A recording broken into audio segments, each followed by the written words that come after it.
Hay cosas en la vida que uno nunca olvida, por más que lo intente. Ese momento en que ves la cara de un bebé recién nacido y sientes que el mundo se derrumba a tu alrededor. Cuando vi a mi bisnieto por primera vez, no sentí la alegría que una abuela debería sentir. Sentí miedo, sentí asco, sentí un dolor en el pecho que casi me mata ahí mismo en la maternidad. Yo tenía 57 años ese día. Había criado a mi nieta Jessica desde los 2 añitos, después de que su mamá, mi hija Marcela, dejó a la niña conmigo y desapareció.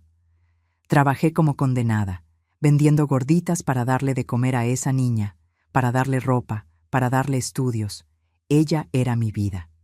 Y cuando descubrí que estaba embarazada a los 14 años, casi me muero de pena. Pero lo peor no fue el embarazo. Lo peor fue cuando se negó a decirme quién era el papá. Le rogué, lloré, hice de todo. Ella solo lloraba y decía que no podía contar. Pensé que sería algún chavo de la escuela, algún noviazgo escondido. Nunca, nunca en mi vida iba a imaginar la verdad. Cuando ese bebé nació y la enfermera lo puso en los brazos de Jessica, me acerqué para ver. Y fue ahí que mi mundo se acabó. Su carita, Dios mío, esa carita era la prueba viva de una verdad que yo nunca iba a imaginar. Una verdad que estaba bien debajo de mis narices todo el tiempo y yo no la había visto. Lo que vino después fue un infierno que no le deseo a nadie. Tuve que tomar la decisión más difícil de mi vida, una decisión que me costó todo: mi familia, mi tranquilidad, casi mi razón. Perdí gente que yo amaba, fui juzgada, fui insultada, me llamaron monstruo. Pero al final descubrí una cosa: hacer lo correcto duele. Duele hasta el alma, pero es lo único que te deja dormir en paz. Si te gustan este tipo de historias, deja tu like aquí en el video y suscríbete al canal Memorias de las Abuelas para no perderte los próximos videos. Aprovecha y escribe aquí abajo en los comentarios desde dónde estás viendo. Me encantará saberlo. Todo comenzó cuando yo tenía 57 años. En esa época vivía en una casita sencilla en la colonia San Marcos, en Aguascalientes. 3 cuartos pequeños, patio de tierra, donde criaba gallinas, y un puesto de gorditas en la avenida López Mateos, que era mi sustento. Mi hijo, Roberto, tenía 33 años y vivía conmigo. Mi hija Marcela tenía 28 y aparecía de vez en cuando, siempre pidiendo dinero. Fue una tarde de sábado que Marcela llegó sin avisar. Yo estaba en el patio lavando ropa cuando oí el portón. Ella entró con un bulto en los brazos, la cara cansada, los ojos rojos. Ni siquiera tuvo que hablar. Yo ya sabía que venía problema. «Mamá, necesito dejar a Jessica con usted por un tiempo», dijo, extendiéndome el bulto. Era una bebita de 2 años, flaquita, con los ojitos asustados. «Me voy a trabajar a la Ciudad de México. Cuando junte dinero, regreso y la busco». Tomé a la niña en brazos. Estaba calientita, olía a sudor y a leche agria. Miré a mi hija y vi que ya tenía la decisión tomada. No valía la pena rogarle, no valía la pena pelear. Marcela siempre fue así, desde chiquita. Cuando se le metía algo en la cabeza, nadie se lo quitaba. ¿Y el papá?, pregunté, aunque sabía que no me iba a gustar la respuesta. Desapareció, estaba casado. Yo fui tonta. Usted sabe cómo es. Marcela tiró una bolsa con unas ropitas de la niña en el suelo. Ahí dentro hay pañales y un bote de maicena. Es lo que le gusta comer. Sentí la rabia subir, pero me la tragué. La bebé empezó a llorar bajito, agarrada de mi cuello. Roberto apareció en la puerta de la cocina. Vio la escena y movió la cabeza. Él nunca se llevó bien con la hermana. «Marcela, no puedes hacer esto», intenté una vez más. «Ella es tu hija». «Y yo necesito vivir, mamá. Usted no entiende». Marcela ya estaba dándose la vuelta, yéndose. «Cuídemela bien, regreso pronto». Fue la última vez que vi a mi hija. Se subió a un camión para la Ciudad de México y desapareció del mapa. Nunca más mandó noticias, nunca más apareció. Dejó a su hija conmigo como si fuera un paquete que ya no le servía. Miré a la niña en mis brazos. Jessica tenía los ojos grandes, asustados y una manchita de mingua seca en la comisura de la boca. Me miró y preguntó bajito: ¿Dónde está mami? Mami se fue de viaje, mi linda, pero la abuela está aquí. La abuela te va a cuidar. En ese momento no lo sabía, pero esa niña se iba a convertir en la razón de mi vida y también iba a ser el motivo de mi mayor sufrimiento. Roberto se acercó, puso la mano en la cabecita de Jessica. ¿Va a vivir aquí ahora, mamá? Sí. Y la vamos a criar bien, con amor y educación. Apreté a la niña contra mi pecho. Ella es nuestra familia. Los primeros días, Jessica lloraba mucho. Llamaba a su mamá de madrugada, despertaba asustada, no quería comer. Yo me quedaba con ella en brazos hasta que se dormía. Le cantaba las canciones que le cantaba a mis hijos cuando eran pequeños. Poco a poco se fue acostumbrando. Me llamó abuela y a Roberto tío Beto. La casa cobró vida de nuevo. Yo me levantaba a las 5 de la mañana para preparar la masa de las gorditas. Roberto se iba a trabajar a un taller mecánico en el centro de la ciudad. Jessica se quedaba conmigo todo el tiempo, sentadita en un banquito mientras yo cocía las gorditas, jugando con las corcholatas que le guardaba. Cuando creció más, iba a la escuelita de la colonia. Creció bonita, lista, cariñosa. Los años fueron pasando. Jessica se volvió la niña más querida del vecindario. Todo mundo elogiaba lo educada que era, cómo ayudaba en casa, cómo sacaba buenas calificaciones en la escuela. Yo me enorgullecía de esa niña como si fuera mi propia hija. Y lo era, ¿no? Porque quien cría es quien es mamá de verdad. Roberto también se encariñó con ella. Siempre fue buen tío. Jugaba con la niña, la llevaba a tomar nieve a la plaza, le ayudaba con las tareas. Yo los veía a los dos y agradecía a Dios por tener esa familia pequeña, pero unida. Pero hay algo que aprendí en la vida. La felicidad de uno a veces está construida sobre una mentira. Y cuando la mentira sale a la luz, todo se derrumba. Yo solo no sabía que la mentira estaba bien debajo de mis narices, sucediendo dentro de mi propia casa, y yo no veía nada. Voy a regresar un poquito en el tiempo, para que entiendas cómo era nuestra vida antes de que todo se derrumbara. Necesito contarte cómo creció Jessica, cómo era nuestra rutina, para que veas que no fue falta de cuidado de mi parte. Yo hice todo lo que una mamá hace, todo lo que una abuela puede hacer. Jessica tenía unos 6 años cuando empezó a llamarme mamá en vez de abuela. La corregí algunas veces. Le expliqué que yo era abuela, que su mamá era Marcela, que se había ido de viaje. Pero ella insistía. «Pero usted es la que me cuida, ¿verdad, abue? Entonces, usted es mi mamá». Al final la dejé. ¿Qué diferencia hacía? Marcela nunca más dio la cara, nunca mandó una tarjeta de cumpleaños, nunca llamó para saber de su hija. Yo era mamá de esa niña en todo, menos en el papel. Nuestra casa era sencilla, pero estaba llena de amor. Yo dormía en un cuarto con Jessica, Roberto en el otro. Y la sala era donde hacíamos todo: comer, ver televisión, recibir las visitas. En el patio, además de las gallinas, yo plantaba cilantro, chile y tenía un árbol de guayaba que daba fruta todo el año. Jessica adoraba treparse a ese árbol. Se quedaba allá arriba comiendo guayabas hasta que le dolía la panza. Todos los domingos íbamos a la iglesia de Nuestra Señora de Guadalupe, yo, Jessica y Roberto. La niña se quedaba quietecita durante la misa, poniendo atención al padre, y después corría a prender una veladora para la Virgen. «Es para que la abuela tenga salud», decía. Mi corazón se derretía. Después de la iglesia, pasábamos al mercado a comprar las cosas de la semana. A Jessica le gustaba ver las frutas, las verduras. Se la pasaba pidiéndome que comprara cosas que no necesitábamos. Yo siempre cedía un poquito, compraba una mandarina, un pedazo de coco. Roberto cargaba las bolsas y se quejaba de que comprábamos demasiado. Entre semana yo trabajaba en el puesto de gorditas. Me levantaba cuando todavía estaba oscuro. Dejaba a Jessica dormida. Me iba a preparar todo. Cuando ella despertaba, Roberto le daba de desayunar y la llevaba a la escuela antes de irse a su trabajo. Por la tarde, ella regresaba y se iba directo al puesto a ayudarme. Se quedaba ahí haciendo la tarea en una mesita que le arreglé o ayudaba a envolver las gorditas. El olor del aceite caliente se nos pegaba en la ropa, en la piel, en el cabello. Se volvió el olor de nuestra familia. Hasta hoy, cuando huelo gorditas, recuerdo esos tiempos. Jessica creció. Se volvió una muchachita bonita, de pelo chino largo, ojos grandes y una sonrisa que iluminaba cualquier lugar.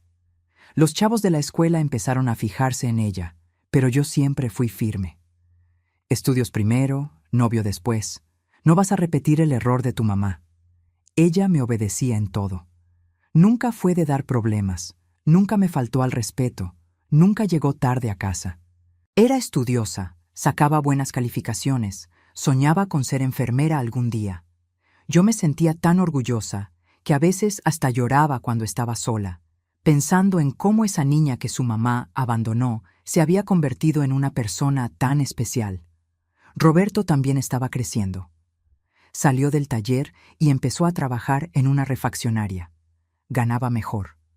Ayudaba con los gastos de la casa, le compraba ropa a Jessica, pagaba útiles escolares. Era buen hijo, buen tío. Al menos eso era lo que yo creía. Hubo una época en que empezó a andar con una muchacha de la colonia, Patricia, muchacha bonita, trabajadora, hija de la dueña de una tiendita. Yo ya hasta estaba pensando en boda, imaginando nietos, pero el noviazgo no duró. Él terminó y nunca más quiso saber de nadie. Se volvió más casero, pasaba más tiempo en casa, más tiempo con nosotras. Yo creía que era bueno, pensaba, mi hijo es serio, no anda en la calle perdiéndose. ¡Qué tonta fui! Jessica cumplió 12 años. Hicimos una fiestecita sencilla en casa. Llamamos a los vecinos, a doña Socorro, que era mi amiga de años, a algunas compañeras de la escuela de ella. Roberto compró un pastel en la panadería. Yo hice botana. La niña quedó tan feliz. Dijo que era el mejor cumpleaños de su vida. Fue en esa época que empecé a notarla diferente. Más callada, más cerrada. Pensé que era cosa de la edad, esa etapa de adolescente que se pone medio rara. Le preguntaba si estaba todo bien. Ella decía que sí. Le preguntaba si tenía algún problema en la escuela. Ella decía que no. Pero yo sentía que había algo. Una madre lo siente, ¿no? Solo que yo nunca iba a imaginar qué era. Viendo hacia atrás, yo veo todo tan claro ahora. Las señales estaban todas ahí frente a mí, y yo no vi nada. O no quise ver, quién sabe. Jessica empezó a pasar más tiempo en su cuarto. Antes se quedaba en la sala con nosotros, viendo televisión, platicando, riendo. Después de que cumplió 12 años, empezó a encerrarse. Llegaba de la escuela, comía algo y se iba a su cuarto. Yo tocaba la puerta, le preguntaba si estaba todo bien. Ella decía que estaba estudiando. Una vez entré y estaba acostada en la cama, viendo el techo. Ni siquiera tenía el libro abierto, ni estaba haciendo nada, solo acostada con esa mirada vacía. Me senté en la orilla de la cama, le pasé la mano por el cabello. «Mija, ¿qué está pasando? Puedes contarle a tu abuela». Ella volteó la cara hacia el lado. No quiso mirarme. «No es nada, abue. Solo estoy cansada». Insistí un poco más, pero ella no abrió la boca. Al final, salí de ahí con el corazón apretado, pero pensando que era una etapa. Los adolescentes son así. Siempre están de malas con la vida. Roberto también estaba diferente. Antes salía con los amigos, iba a jugar fútbol y a tomarse unas cervezas. Después de ese tiempo, dejó de hacerlo. Se quedaba en casa todas las noches, todo el tiempo. Decía que estaba cansado, que no tenía ganas de salir. Yo creía que era bueno. Creía que mi hijo se estaba volviendo un hombre responsable. Hay una noche que recuerdo hasta hoy. Me desperté de madrugada para ir al baño y vi la luz del cuarto de Roberto prendida. Me pareció extraño. Fui a ver qué pasaba. La puerta estaba entreabierta. Me asomé y lo vi sentado en la cama con la cabeza entre las manos. Parecía que estaba llorando o pensando en algo pesado. Toqué la puerta despacito. «Hijo, ¿estás bien?» Él se asustó, se levantó rápido, se limpió la cara. «Sí, mamá. Solo no puedo dormir». «¿Estás preocupado por algo?» «No, mamá, Regrese a dormir. Regresé a mi cuarto, pero me quedé inquieta. Sentía que había algo malo en mi casa, pero no sabía qué. ¿Sería dinero? ¿Roberto tendría deudas?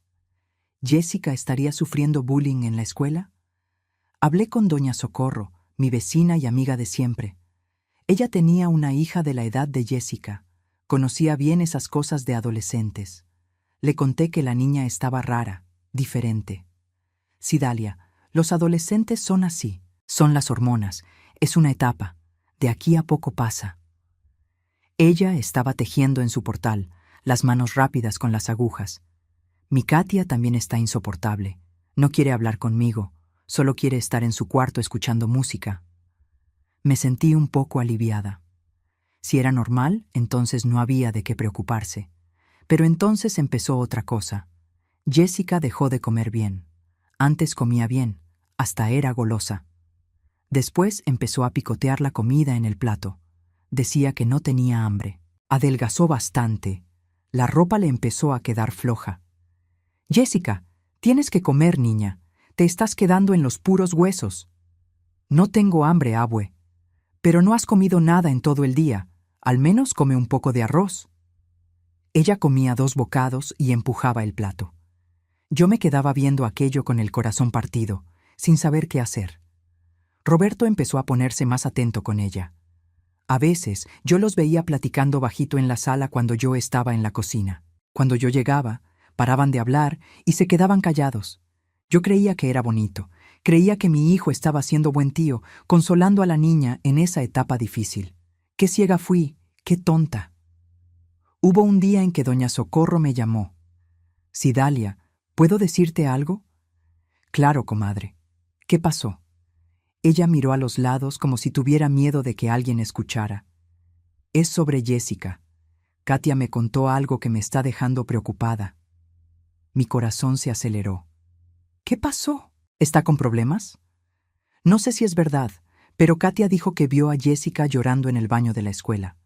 Le preguntó qué pasaba y Jessica le pidió que no le contara a nadie. Sentí un frío en la panza. ¿Llorar por qué? No sé.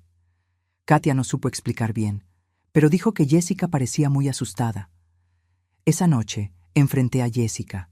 Estaba en su cuarto haciendo tarea. Me senté en su cama y le tomé la mano. Mija, doña Socorro me contó que estabas llorando en la escuela. ¿Qué está pasando? ¿Alguien te está molestando?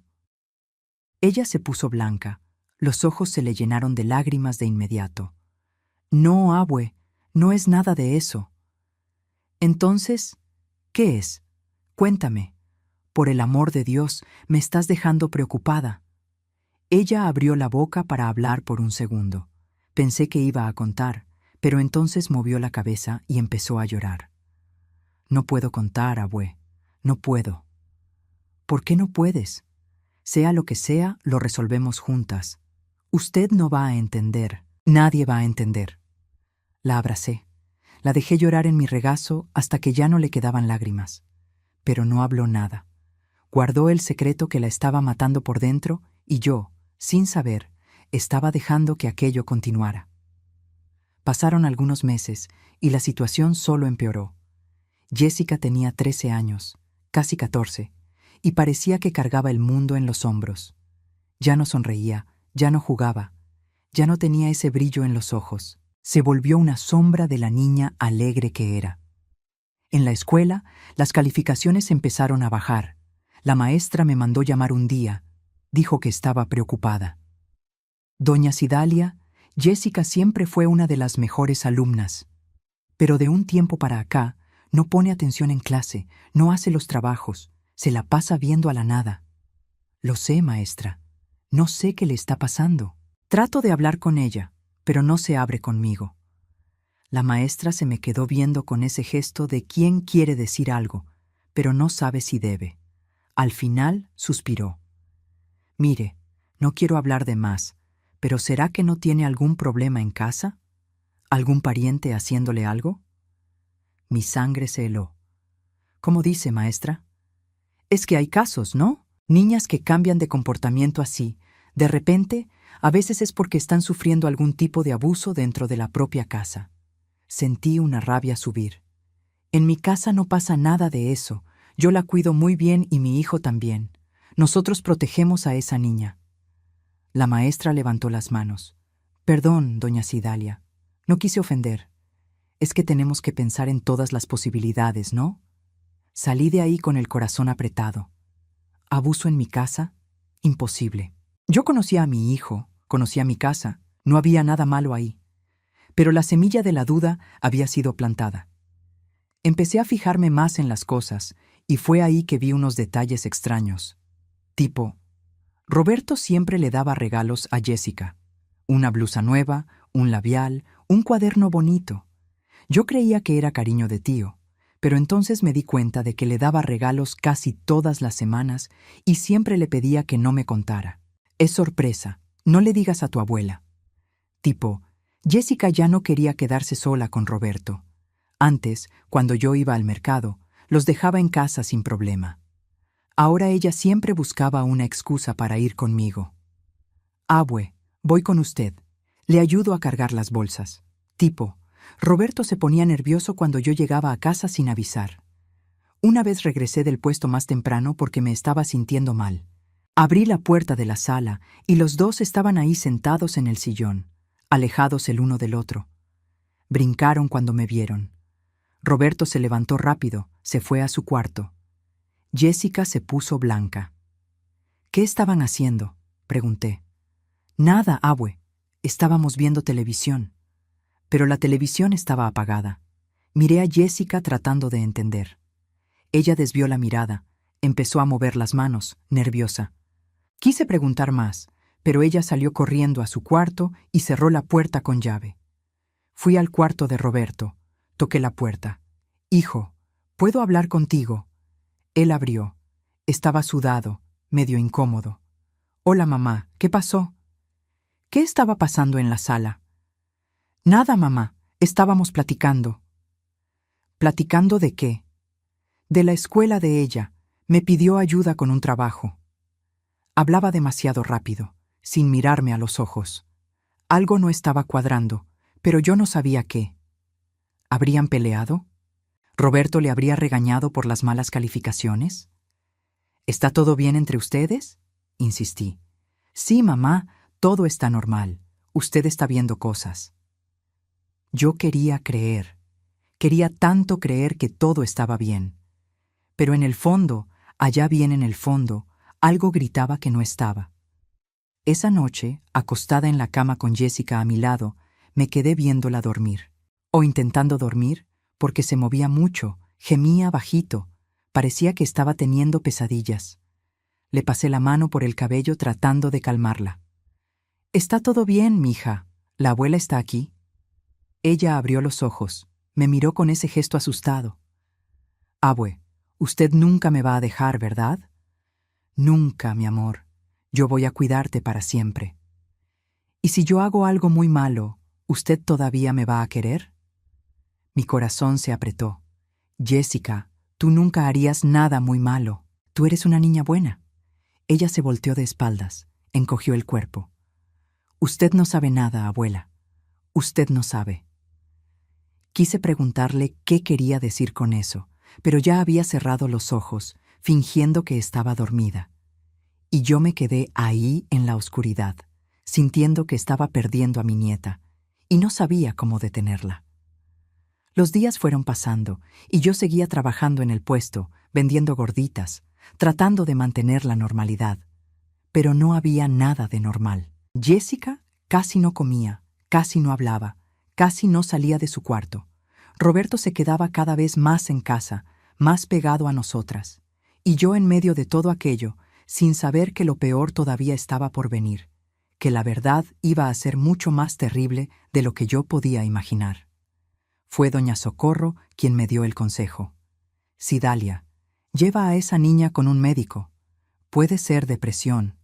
Los adolescentes también sufren de eso». Saqué cita en el centro de salud. El doctor Pablo, un médico joven que había llegado a la colonia hacía poco tiempo, nos atendió. Hombre serio, atento, que te miraba a los ojos cuando hablaba. Él examinó a Jessica, le hizo muchas preguntas. Ella respondía solo lo necesario. siempre con la cabeza baja. Al final, me pidió que saliera y lo dejara hablar a solas con ella. Me pareció raro, pero obedecí. Me quedé en el pasillo esperando, ansiosa.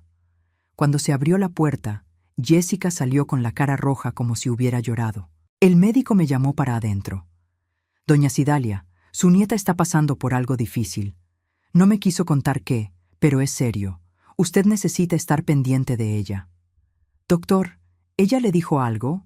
¿Alguna pista de lo que puede ser? Él dudó. Tiene señales de estrés severo, ansiedad, miedo. Traté de preguntarle si alguien la estaba lastimando, pero negó. Solo lloró. Salimos de ahí y yo ya no sabía qué hacer. Jessica no hablaba conmigo, no hablaba con el médico, no hablaba con nadie. Estaba atrapada en un silencio que la iba matando poco a poco. Y yo, sin saber, estaba dejando que el monstruo actuara libremente dentro de mi propia casa. Jessica cumplió 14 años un sábado de marzo. No quiso fiesta, no quiso nada. Dijo que solo quería quedarse en casa tranquila. Hice un pastel sencillo. Cantamos las mañanitas solo nosotros tres. Ella apagó la velita y ni siquiera pidió un deseo. Solo vio la llama apagarse y ya. ¿No vas a pedir nada, mija?, pregunté. No sirve de nada pedir, abue.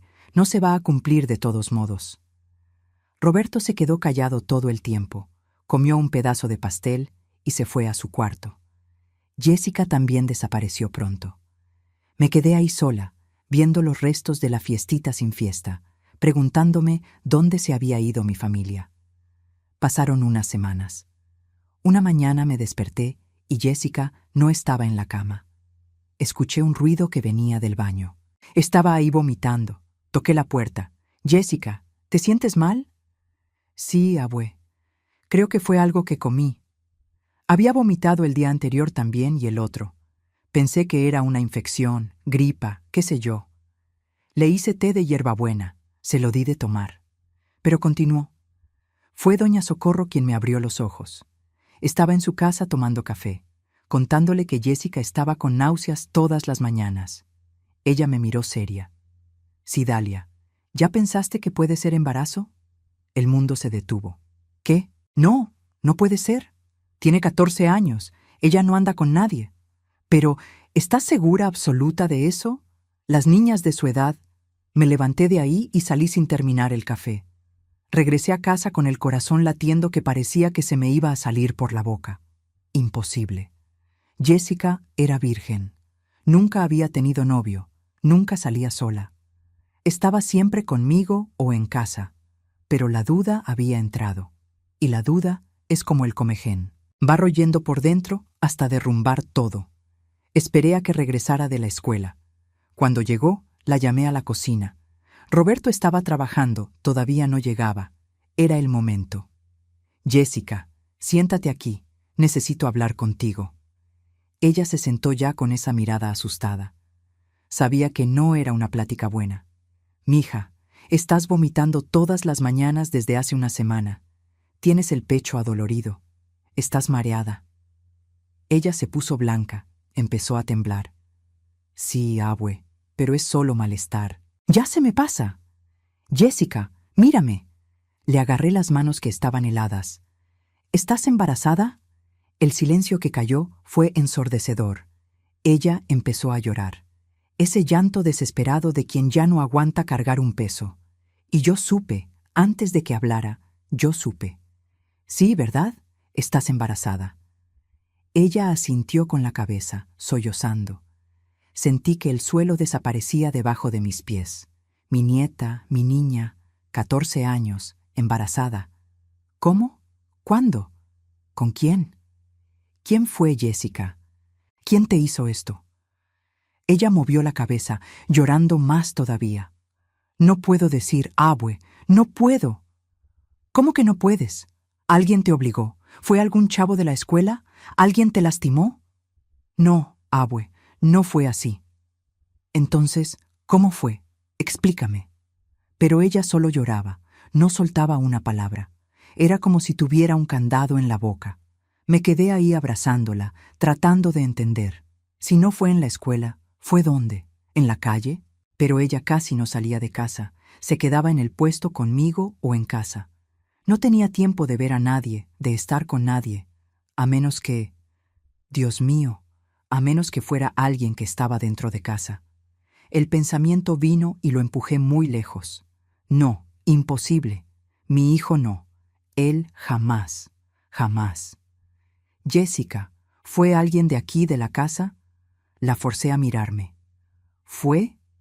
Ella abrió los ojos muy asustada, y en esa mirada yo vi el miedo, vi la culpa, vi la verdad que no podía decir. Dios mío del cielo.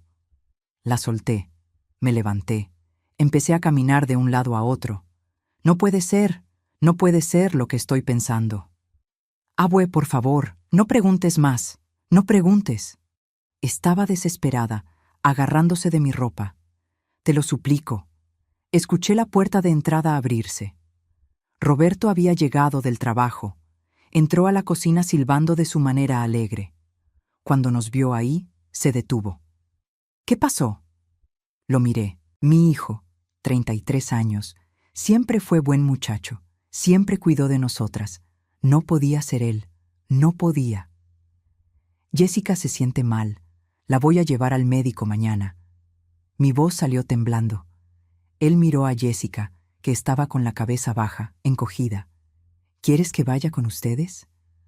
No hace falta, nosotras nos arreglamos. Él se encogió de hombros y se fue a su cuarto. Jessica se levantó corriendo y se fue a nuestro cuarto. Cerró la puerta con llave. Yo me quedé ahí parada, sintiendo que mi vida se había volteado al revés y ya no sabía qué era real y qué no. Esa noche no pude dormir. Jessica lloró toda la noche bajito para no hacer ruido. Yo fingía que estaba dormida, pero estaba ahí despierta, pensando. Al día siguiente la llevé con el doctor Pablo. Él confirmó: 2 meses de embarazo, casi 3. Doña Cidalia, ¿usted sabe quién es el papá? No, doctor, ella no quiere decir. Él miró a Jessica con ese gesto de médico que ya ha visto muchas cosas malas en la vida. Jessica, ¿te obligaron? ¿Alguien te forzó? Ella movió la cabeza. No, doctor. Entonces fue consentido. Ella dudó. Sí. Pero la forma en que lo dijo, con la voz temblorosa, con los ojos huyendo, no parecía consentido. Parecía que estaba repitiendo lo que le habían enseñado a decir. El médico suspiró. Mire, estoy obligado por ley a notificar casos de embarazo en menores de 14 años. Es delito, sin importar si fue consentido o no. Sentí el pánico. Si él notificaba, iban a investigar. Iban a descubrir quién fue. Y si era quien yo estaba pensando, Dios mío, no. Doctor, por favor, deme unos días. Voy a descubrir quién fue y voy a resolver esto. Él se me quedó viendo. Al final, aceptó. 1 semana, doña Cidalia. Si en 1 semana no me trae una respuesta, voy a tener que notificar. Salimos de ahí y agarré a Jessica del brazo. Ahora me vas a contar todo. ¿Quién fue? Ella empezó a llorar otra vez. No puedo, abue. Si cuento, todo se va a acabar. Usted me va a odiar, me va a correr. Yo nunca te voy a odiar, nunca te voy a correr. Tú eres mi vida. La abracé ahí mismo en medio de la calle. Pero tienes que contarme, tienes que. Y ella siguió en silencio. Ese silencio que nos iba a matar poco a poco. 1 semana. Yo tenía 1 semana para descubrir quién le había hecho eso a mi nieta. 1 semana para salvarla, para salvar a nuestra familia, para entender qué había pasado. Regresé a casa decidida. Iba a hacer que Jessica hablara como fuera. Pero cuando llegamos, ella corrió a su cuarto y cerró con llave. Me quedé tocando, suplicándole que abriera. Nada. Roberto llegó del trabajo y preguntó qué había pasado en la cita médica. Lo miré bien a los ojos, buscando cualquier señal. Culpa, nervios, miedo. Pero estaba normal, preocupado por su sobrina como siempre. El médico dijo que tiene anemia, necesita tomar vitaminas. Ah, qué bueno que no es nada grave. Él fue hasta la puerta del cuarto. Jessica, ¿cómo sigues, mija? Tu tío está preocupado por ti. Ella no respondió. Él se encogió de hombros y se fue a bañar. ¿Estaría yo enloqueciendo? ¿Estaría viendo cosas donde no había? Mi hijo no era capaz de algo así. No lo era. Pero entonces, ¿quién era? Empecé a hacer una lista mental. Estaba el vecino de al lado, don Damián. Pero era viejo, debía tener unos 60 años. Estaba el hijo de la dueña de la tiendita, pero tenía la edad de Jessica. Era solo un niño. Estaban los chavos de la escuela. Pero ella nunca se quedaba sola con nadie. La única persona que se quedaba sola con Jessica era Roberto. No, no, no. Fui a casa de doña Socorro. Necesitaba desahogarme con alguien antes de volverme loca de verdad. Ella estaba en la cocina haciendo de comer. Me ofreció café. Nos sentamos en la mesa de su cocina y le conté todo. El embarazo, el silencio de Jessica, el miedo que estaba sintiendo. Cidalia, ¿estás pensando que fue Roberto? Miré mis manos. No sé, Socorro, no quiero pensar eso. ¿Pero quién más podría ser? Ella se quedó callada por un tiempo, moviendo el café sin beberlo. Mira, no te quería decir esto, pero Katia me contó algo hace unos meses que me dejó con la duda. Mi corazón se aceleró. ¿Qué? Dijo que vio a Roberto dándole un beso a Jessica aquí en la calle, de noche, cuando tú estabas en la iglesia. Sentí que todo giraba. ¿Qué tipo de beso? No supo explicar bien. Dijo que era raro, que no parecía beso de tío, pero tampoco estaba segura. Se quedó con la duda. Por eso no te contó. Me levanté de esa mesa tan rápido que casi tiro la silla. Salí de su casa sin decir nada más. Regresé a mi casa. Entré al cuarto de Roberto sin tocar. Él estaba acostado en la cama, sin camisa, viendo el techo. Se levantó asustado cuando me vio. Mamá, ¿qué pasó? ¿Fuiste tú? Mi voz salió temblando de rabia. ¿Fuiste tú quien le hizo esto? Él se puso blanco. ¿De qué está hablando? Jessica está embarazada. Embarazada, Roberto, de 2 meses. Y no quiere decir quién es el papá. Vi cuando cayó el 20. Vi cuando entendió que yo había descubierto, o mejor dicho, que estaba sospechando. ¿Usted cree que fui yo? Se levantó de la cama, se acercó a mí. ¿Usted, mi propia madre, cree que yo sería capaz de eso? Ya no sé nada. Ella no sale de casa, no ve a nadie. Solo está con nosotros. Si no fuiste tú, ¿quién fue? No sé. Pudo haber sido en la escuela. Pudo haber sido en algún lugar donde usted no estaba viendo. Entonces, ¿por qué no cuenta? ¿Por qué lo está escondiendo? Él se me quedó viendo, y en esa mirada yo vi algo que me dio miedo. No era inocencia, era cálculo, como si estuviera pensando qué decir para convencerme. No sé, mamá, pero no fui yo. Yo jamás le haría eso. Quise creer con todas las fuerzas de mi alma. Quise creer. Salí de su cuarto y fui al nuestro. Jessica estaba acostada en la cama, con los ojos abiertos, viendo a la nada. Jessica, ¿fue Roberto? Ella se encogió todita. Empezó a temblar. Abue, por favor. Contesta sí o no. ¿Fue él? El silencio de ella fue la respuesta. No dijo sí, pero tampoco dijo no. Se quedó ahí temblando, llorando, deshaciéndose. Salí del cuarto. Regresé al de él.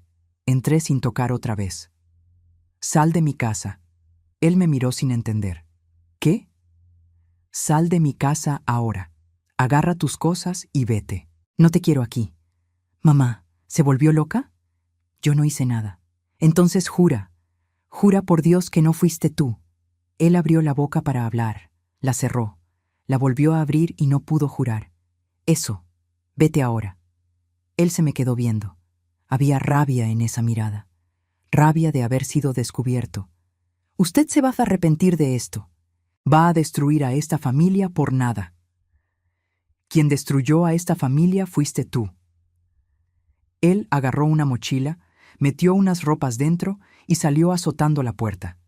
Me quedé ahí parada, temblando entera, sin saber si había hecho bien o mal. Regresé al cuarto. Jessica había escuchado todo. Estaba encogida en la cama llorando. Se fue por mi culpa, ¿verdad, abue? La abracé. No fue por tu culpa, mija. Él fue el que hizo algo malo.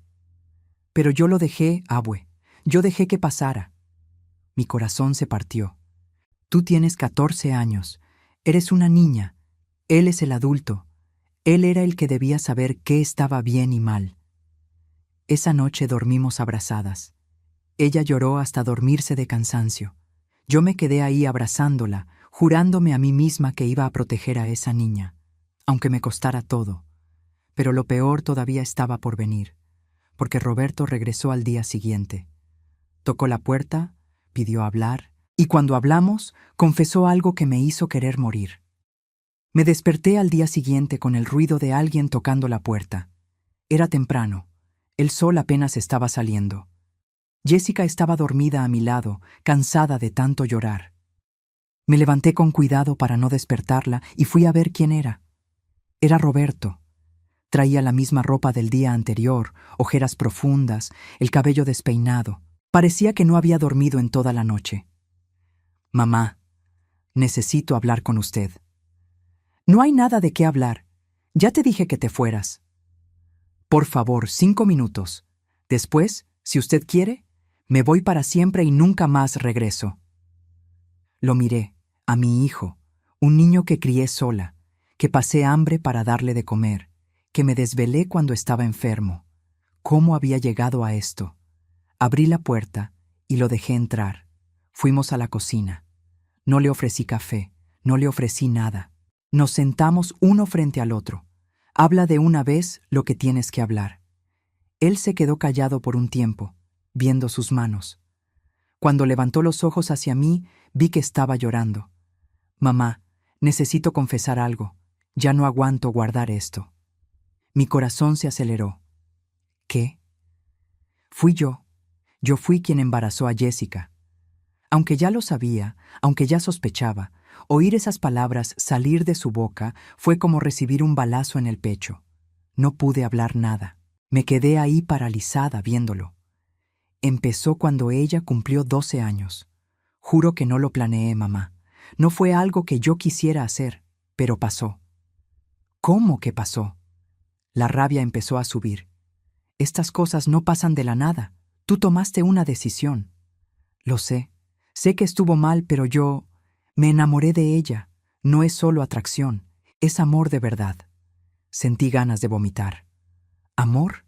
¿Le estás llamando amor a abusar de una niña de 12 años? No fue abuso. Ella también quiso. A ella le gustaba yo. Me levanté de la silla, le di una cachetada tan fuerte que me ardió la mano. Él se llevó la mano a la cara, asustado. Ella tenía 12 años. 12. Es tu sobrina. ¿Cómo puedes llamarle a eso amor? Sé que es difícil de entender, mamá, pero nosotros tenemos una conexión. Desde que era chiquita, siempre fuimos cercanos. Cercanos porque eras su tío, porque debías cuidarla, protegerla, no hacer lo que hiciste. Jessica apareció en la puerta de la cocina. Debe haberse despertado con los gritos. Estaba descalza, en pijama, los ojos muy abiertos. «Tío Beto». Su voz salió finita, asustada. Roberto se levantó, fue hacia ella. Me puse entre los dos. «No la toques nunca más».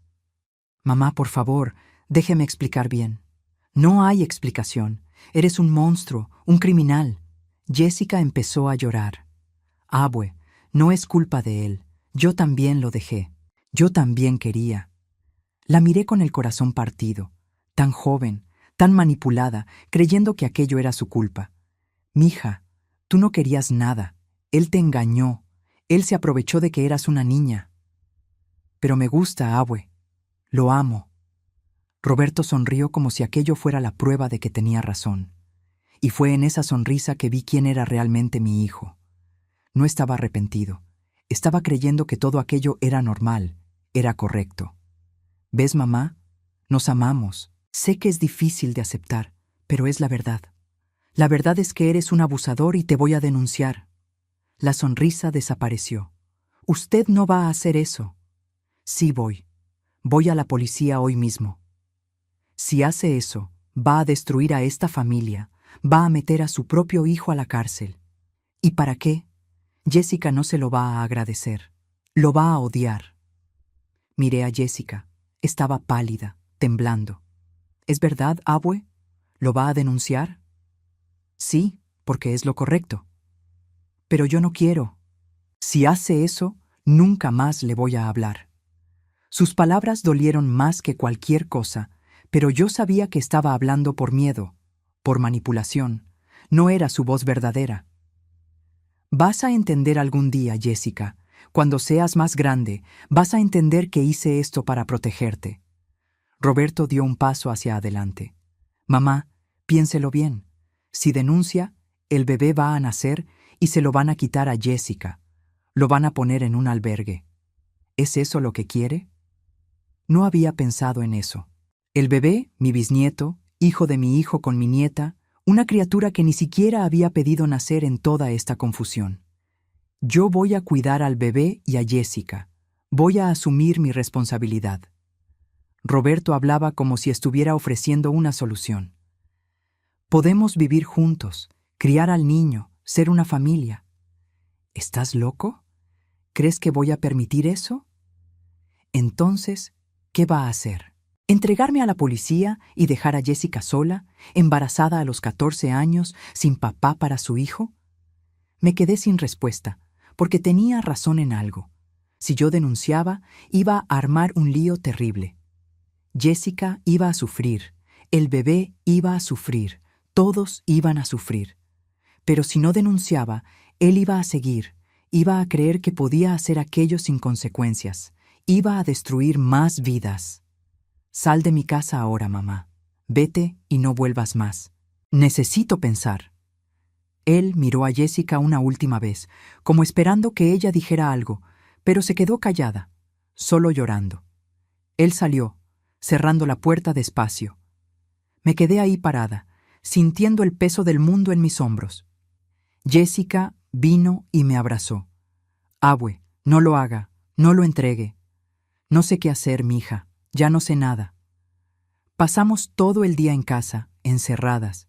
Jessica no paraba de llorar. Decía que todo estaba acabado, que su vida se había acabado.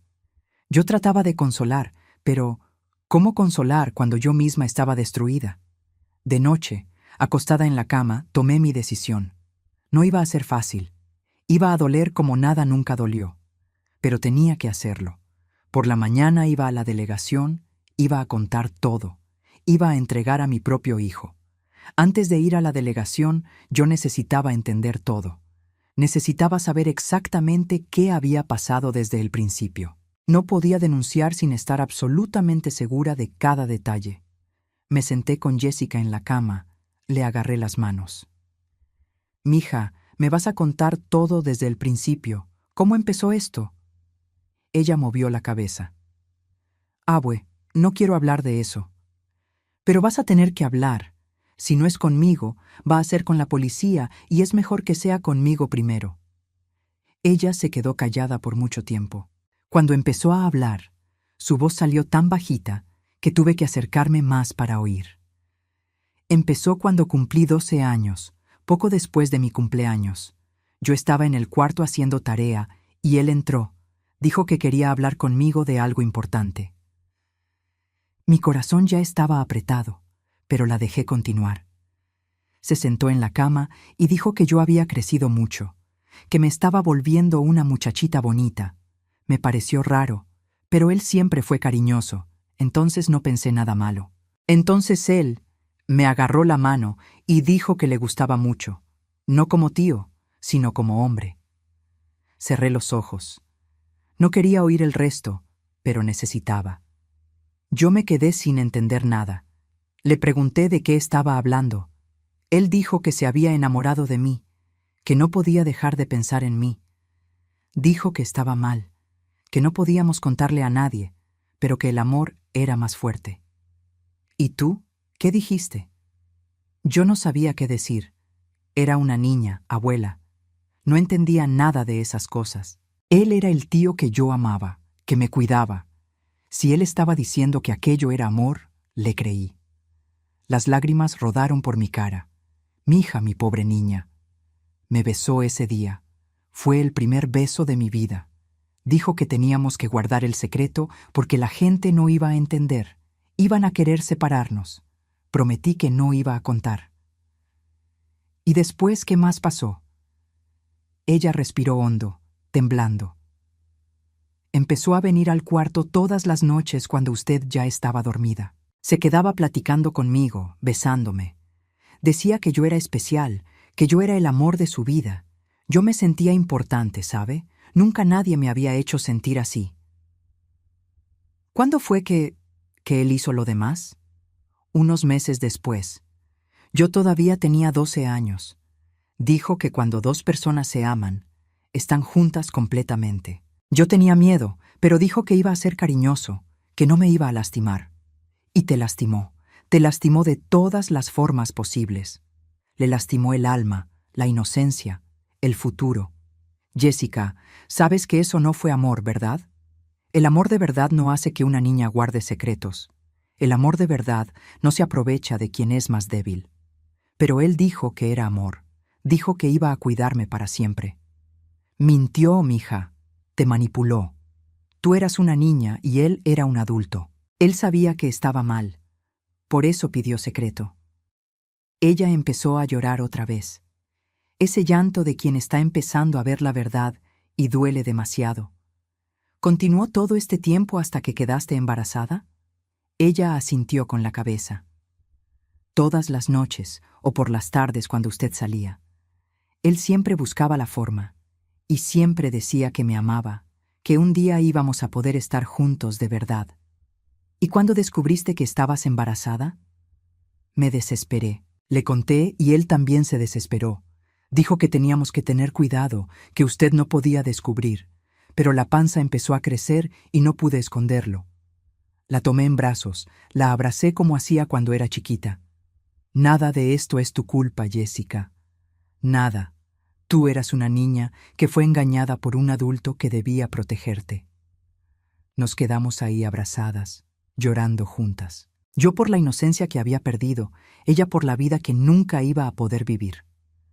Después de un rato me levanté, me lavé la cara, me arreglé. Voy a la delegación ahora, abue. Tienes que ir. Si no hago nada, él va a seguir creyendo que puede hacer esto y puede hacerlo con otra niña algún día. Pero lo voy a perder. Lo amo. Le agarré la cara. Tú no lo amas, mija. Te enseñaron a creer que lo amas. Es diferente. Algún día vas a saber qué es el amor de verdad y te vas a dar cuenta de que esto nunca lo fue. Salí de casa con el corazón pesado, pero la conciencia tranquila. En la delegación le conté todo al delegado. Él se puso serio, anotó todo, pidió que Jessica hiciera exámenes. Dijo que iban a buscar a Roberto. Cuando regresé a casa, Jessica estaba en el cuarto encogida en la cama. No quiso hablar conmigo, se volteó de espaldas y fingió que estaba dormida. Esa noche, la policía tocó a la puerta de Roberto. Lo arrestaron.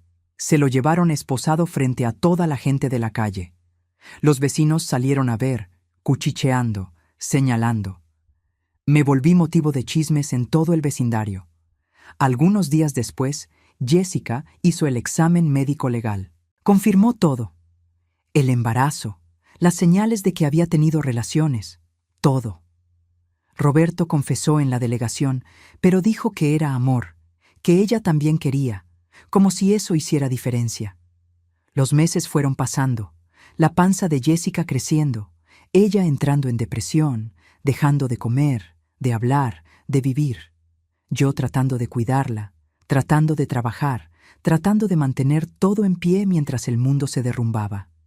Y finalmente, llegó el día que más temía y más esperaba. El día que nació el bebé, el día que iba a verle la cara y entendería que nunca más nada sería como antes.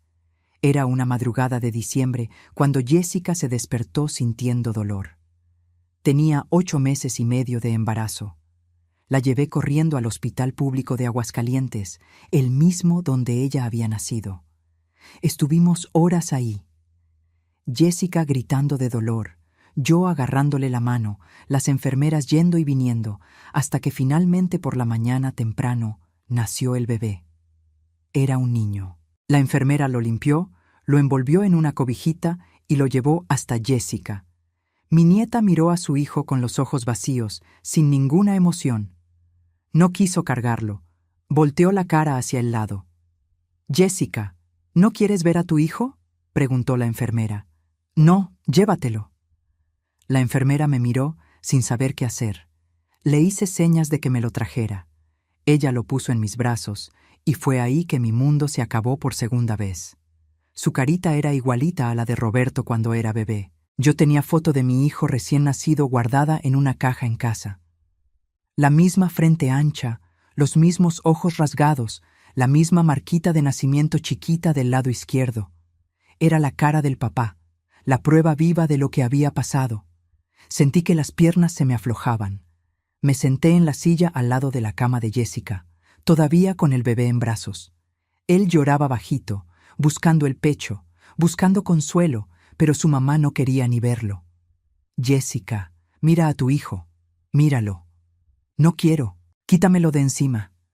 «Es tu hijo, no puedes rechazarlo así. Me recuerda a él, no aguanto verlo». La enfermera se llevó al bebé al área de recién nacidos. Me quedé ahí con Jessica, viéndola llorar en silencio. Mi nieta acababa de dar a luz a los 14 años. Una niña teniendo un hijo. Solo que ese hijo había sido puesto en ella por un hombre adulto que debía haberla cuidado. Los días siguientes, traté de hacer que Jessica se acercara al bebé. Lo llevaba al cuarto, lo ponía en sus brazos, pero ella lo empujaba, decía que no quería. El niño mamaba de un biberón que las enfermeras le daban. Lloraba mucho. Parecía que sentía el rechazo de su mamá. La trabajadora social del hospital vino a hablar conmigo. Dijo que Jessica tenía depresión posparto severa, que necesitaba acompañamiento psicológico urgente. Dijo también que del modo en que estaba, no tenía condiciones de quedarse con la criatura. «Doña Cidalia, el bebé va a necesitar ir a un albergue temporal hasta que su mamá se recupere y tenga condiciones de cuidarlo». «No, es mi bisnieto. Yo lo cuido». «¿Usted tiene condiciones? Usted trabaja, tiene que cuidar a Jessica». Miré a ese hombre. Él no entendía. Nadie entendía. Ese bebé no tenía la culpa de nada. Él era inocente. Era víctima también. «Voy a buscar la forma, pero no se lo lleven al albergue todavía. Deme una oportunidad». Él aceptó esperar una semana para ver si lograba que Jessica reaccionara, si lograba organizar las cosas. Pero no pude. Jessica empeoró. Dejó de comer completamente, solo lloraba. Hablaba de matarse. Tuve que internarla en el área de psiquiatría del hospital. Y el bebé, mi pobre bisnieto, se fue al albergue. El día que se lo llevaron fue uno de los peores de mi vida. Vi a la trabajadora social poniendo a ese bebito de pocos días en una cajita de cartón, llevándoselo. Él lloraba, buscando brazos, buscando calor, y no había nadie. Me quedé ahí en el pasillo del hospital sola, viendo todo derrumbarse. Mi nieta internada en psiquiatría, mi bisnieto en un albergue, mi hijo preso, mi familia destruida. Regresé a la casa vacía, la casa que antes tenía vida, tenía risas, tenía amor. Ahora solo había silencio y dolor. Los vecinos me miraban mal en la calle. Algunos dejaron de hablarme. Decían que era madre desnaturalizada, que había entregado a mi propio hijo. Decían que pude haber resuelto aquello en familia sin llamar a la policía. Doña Socorro fue una de las pocas que siguió de mi lado. Venía a visitarme, llevaba comida, se quedaba platicando conmigo. «Cidalia, hiciste lo correcto. Sé que duele, pero hiciste lo correcto». ¿Pero lo había hecho? Veía el resultado y solo veía escombros. Jessica internada, el bebé lejos, Roberto preso, yo sola. ¿Había valido la pena? De noche, acostada en esa cama vacía que antes compartía con Jessica, yo lloraba. Lloraba por la niña que no había podido proteger. Lloraba por el bebé que nació en una situación imposible. Lloraba por el hijo que había criado y que se había convertido en un monstruo. Y me preguntaba por milésima vez, ¿dónde me equivoqué? ¿Qué hice mal para criar a un hombre capaz de aquello? El juicio de Roberto pasó 6 meses después de su arresto. Tuve que ir al juzgado, sentarme en esa banca dura, oír al abogado de él tratando de convencer al juez de que mi hijo no era un criminal. Su señoría, hubo consentimiento de la menor. Existe una relación afectiva entre ellos. No fue violencia, fue amor. Sentí ganas de gritar. ¿Amor? ¿Qué tipo de amor era ese que se aprovechaba de una niña? La fiscal fue firme, mostró el dictamen médico, el examen médico legal, la declaración de Jessica. Habló de la ley, de la edad de ella, de cómo no importaba si había consentido o no. Una niña de 12 años no puede consentir con un adulto de 33. Roberto se la pasó viéndome todo el tiempo. Había odio en esa mirada, como si yo fuera la culpable de que estuviera ahí, como si yo hubiera hecho algo malo al denunciar. Al final, el juez dio la sentencia. 8 años de prisión por estupro de menor. Cuando golpearon el mazo, sentí un alivio tan grande que casi me desmayo. Se había hecho justicia, pero al mismo tiempo mi corazón sangraba. Era mi hijo que había criado, que le di todo lo que pude y ahora iba a pasar 8 años en la cárcel.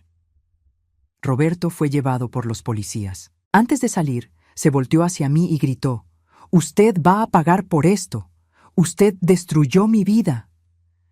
«No fui yo, hijo. Tú solito destruiste tu propia vida». Jessica no fue al juicio. Seguía internada, cada día peor. Los médicos le habían aumentado la medicación, pero nada parecía funcionar. No hablaba con nadie, no se alimentaba bien, vivía en un mundo solo de ella. Yo iba a visitarla todos los días, llevaba frutas, llevaba ropa limpia, trataba de platicar, pero ella me veía como si fuera una extraña, como si la hubiera traicionado. «Jessica, mija, hice esto para protegerte». Silencio. Algún día vas a entender. Vas a ver que lo que él hizo no fue amor. Más silencio. Dime algo, por el amor de Dios. Lo que sea. Nada.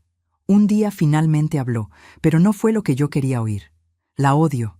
Las palabras salieron bajito, pero dolieron como una puñalada. ¿Qué? La odio. Usted me lo quitó. Usted acabó con todo. Jessica, él abusó de ti. Te manipuló. Él me amaba y usted me lo quitó. Nunca se lo voy a perdonar. Salí de ahí llorando. Mi nieta, que había criado como hija, me odiaba y yo no podía hacer nada para cambiar eso. Mientras tanto, el bebé seguía en el albergue. Yo había ido a visitarlo algunas veces. Estaba más grande, más gordito, pero todavía no tenía nombre. En el albergue lo llamaban bebé número 7, como si fuera un número, no una persona.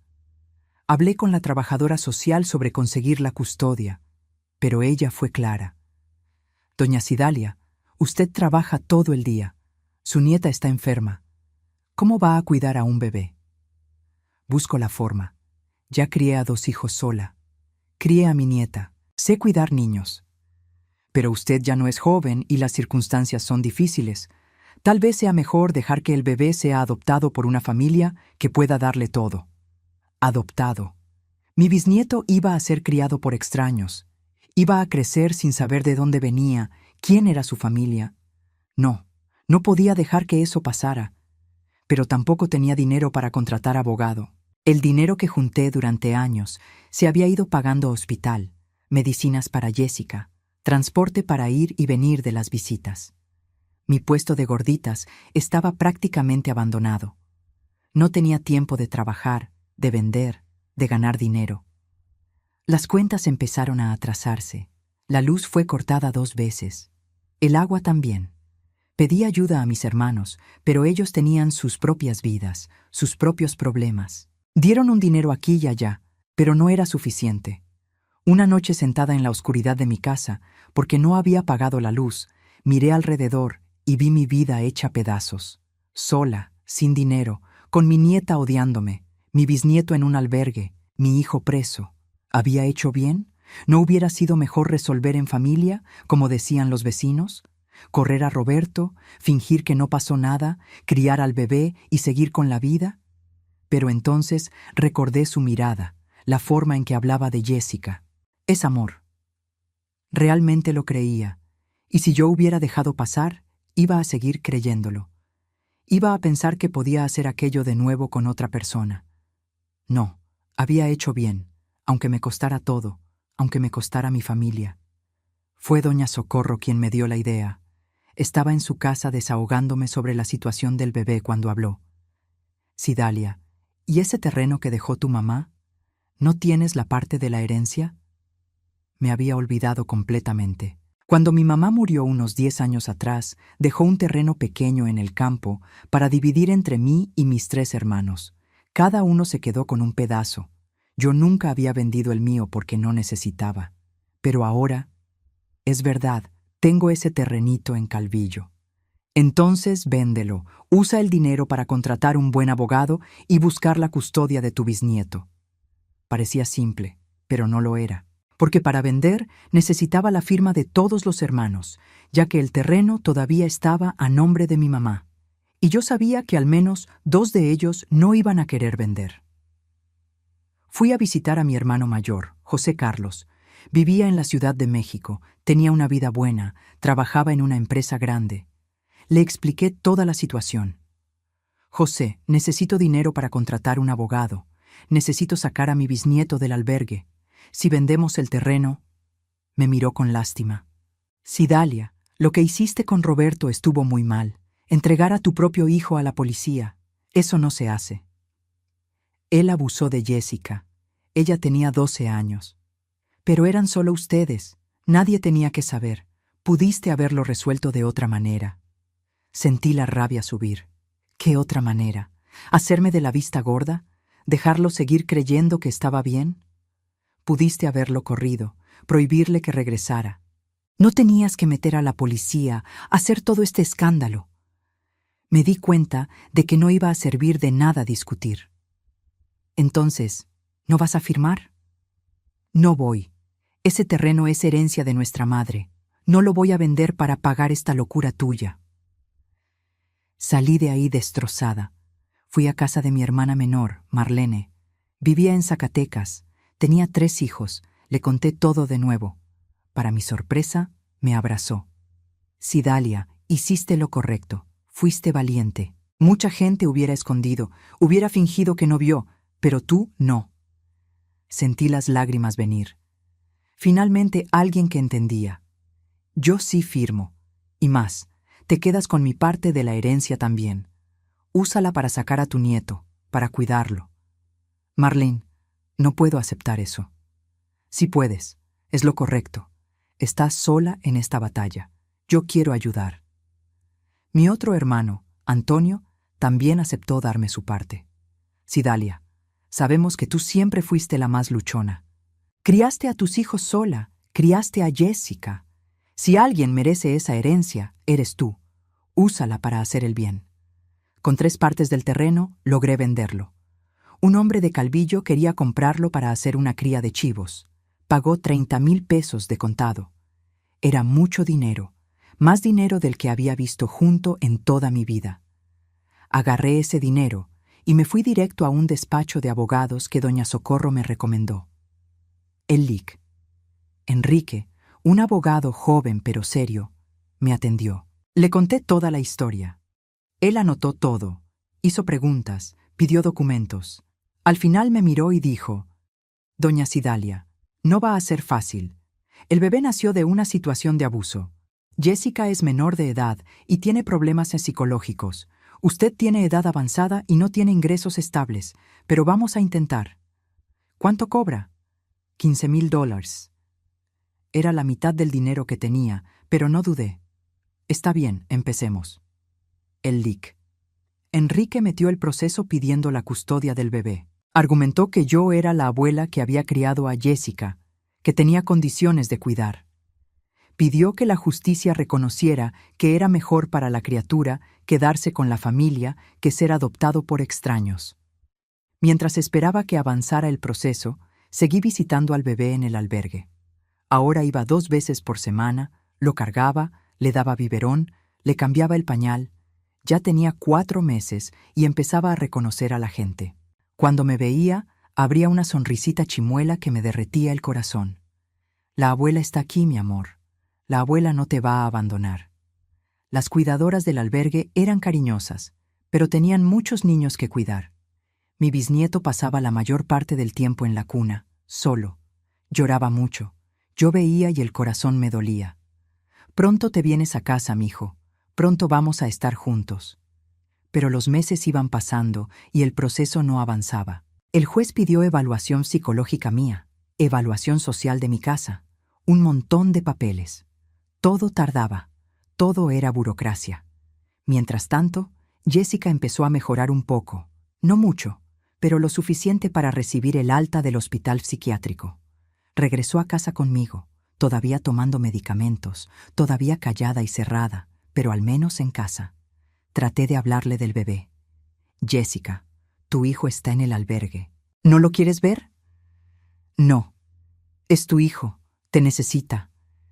Yo no quiero ser mamá. No pedí serlo. Era verdad. Ella no había pedido nada de aquello, pero el bebé tampoco, y él necesitaba a alguien. El proceso estaba tardando demasiado. Ya casi era un año que había nacido el bebé y todavía no había resolución. El LIC. Enrique decía que era normal, que los procesos de custodia tardan, pero yo me estaba desesperando. Mi bisnieto estaba creciendo en un albergue, lejos de mí, lejos de cualquier amor verdadero, y yo aquí, impotente, esperando que la justicia decidiera si tenía derecho o no de cuidar a la sangre de mi sangre. Para empeorar, la trabajadora social del juzgado vino a hacer una visita a mi casa. Miró todo, anotó en un cuadernito, hizo muchas preguntas. ¿Usted vive sola con Jessica? Sí. ¿Y trabaja dónde? Tengo un puesto de gorditas, pero ahora no estoy trabajando mucho porque necesito cuidar a mi nieta. ¿Cómo va a cuidar a un bebé si no está trabajando? ¿Cómo lo va a mantener? Vuelvo a trabajar. Busco la forma. Ella miró a Jessica, que estaba sentada en el sillón viendo a la nada. ¿Y la mamá biológica? ¿Tiene interés en quedarse con la criatura? No, ella todavía está en tratamiento, no tiene condiciones. La mujer anotó más cosas, movió la cabeza. Cuando se fue, supe que su reporte no iba a ser bueno. Y no lo fue. 2 semanas después, el LIC. Enrique me llamó a su despacho. Traía la cara seria. Doña Cidalia, la trabajadora social recomendó que el bebé sea enviado para adopción. Dijo que usted no tiene condiciones económicas ni estructura para criar a una criatura. Sentí que el suelo desaparecía. Pero sí tengo. Voy a trabajar. Le voy a dar todo. Lo sé, pero la visión de ellos es que usted tiene edad avanzada, no tiene ingresos fijos y todavía tiene que cuidar a Jessica, que tiene problemas psicológicos graves. Creen que sería mejor para el bebé ir a una familia estructurada. No se lo van a llevar. No voy a permitirlo. Tranquila. Todavía no se acabó. El juez todavía no decidió. Vamos a presentar una contestación. Mostrar que usted sí tiene condiciones. Sí. Salí de ahí destruida. Regresé a casa e hice algo que no hacía desde hacía tiempo. Me arrodillé frente a la imagen de la Virgen de Guadalupe y recé. Recé como nunca había rezado en la vida. Virgencita, sé que no he sido buena cristiana.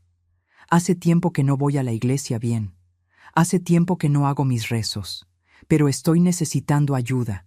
No dejes que me quiten a mi bisnieto. No dejes que sea criado por extraños. Prometo que lo voy a cuidar bien. Le voy a dar amor, cariño, educación. Solo ayúdame a traerlo a casa. Esa noche soñé con mi mamá. Estaba parada en la cocina de la casa vieja donde crecí, haciendo café. Me miró y dijo: Cidalia, eres fuerte, más fuerte de lo que piensas. No te rindas. Desperté con esas palabras en la cabeza. Tenía razón, no podía rendirme. Al día siguiente, regresé al puesto de gorditas. Me levanté antes de que saliera el sol. Preparé la masa, cocí las gorditas, puse el puesto en la avenida y empecé a vender. Las clientas de siempre se alegraron de verme de regreso. Doña Cidalia, ¿cuánto tiempo? Extrañaba sus gorditas. Trabajé todo el día, gané buen dinero. Al otro día hice lo mismo. Y al otro. Y al otro. Poco a poco fui agarrando el ritmo otra vez. Jessica se quedaba en casa sola. Yo le dejaba la comida lista, le dejaba sus medicinas separadas, le pedía a doña Socorro que le echara un ojo de vez en cuando. No era ideal, pero era lo que podía hacer. Con el dinero que junté, compré ropita para el bebé, pañales, biberones, una cunita. Arreglé el cuartito todito para cuando llegara, porque iba a llegar. Yo tenía fe. Pero lo que no sabía es que la lucha estaba lejos de acabar y que iba a necesitar mucho más que fe para vencer. El LIC. Enrique presentó nuevos documentos al juez, mostró que yo estaba trabajando otra vez, que tenía ingresos. Pidió declaración de vecinos que hablaran sobre mi carácter, sobre cómo había criado bien a Jessica. Doña Socorro y otras vecinas fueron al juzgado a declarar. Hablaron de que yo era trabajadora, honesta, buena madre, que había hecho lo correcto al denunciar a mi hijo, aunque fuera difícil. Pero hubo gente que habló en contra también. José Carlos, mi hermano, dio una declaración diciendo que yo era inestable emocionalmente, que había abandonado a mi hijo, que no tenía condiciones de cuidar a una criatura. Aquello dolió. Mi propio hermano, mi propia sangre hablando contra mí. Los meses siguieron pasando. Mi bisnieto cumplió 1 año. Fui al albergue con un pastelito pequeño. Le canté las mañanitas solo yo y las cuidadoras. Él no entendía nada, solo quería comerse el betún del pastel. Pero yo lloré todo el tiempo. 1 año de vida y todavía no tenía un nombre de verdad. Todavía no tenía una familia. Todavía no tenía un hogar. Cuando el proceso cumplió 1 año y medio, el LIC. Enrique me llamó otra vez.